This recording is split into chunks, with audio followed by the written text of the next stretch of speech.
திருவாரூர் மாவட்டத்தின் பல்வேறு பகுதிகளில் கடும் பனிமூட்டம் காரணமாக மக்கள் அவதியடைந்துள்ளனர். திருவாரூர் மாவட்டத்தின் பல்வேறு பகுதிகளில் பனிமூட்டம் காரணமாக புகை மண்டலமாக மாறி காட்சியளிக்கிறது. காலை 8 மணி கடந்தும் பனிமூட்டம் கடுமையாக இருப்பதால் வாகன ஓட்டிகள் முகப்பு விளக்குகளை எரியவிட்டபடி தங்களது வாகனங்களில் செல்கின்றனர்.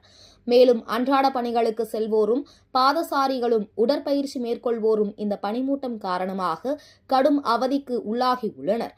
குறிப்பாக திருவாரூர், சேந்தமங்கலம், நன்னிலம், குடவாசல், நெம்மேலி, பூந்தோட்டம், கமலாபுரம் உள்ளிட்ட பல்வேறு பகுதிகளில் கடும் பனிமூட்டம் நிலவி வருகிறது.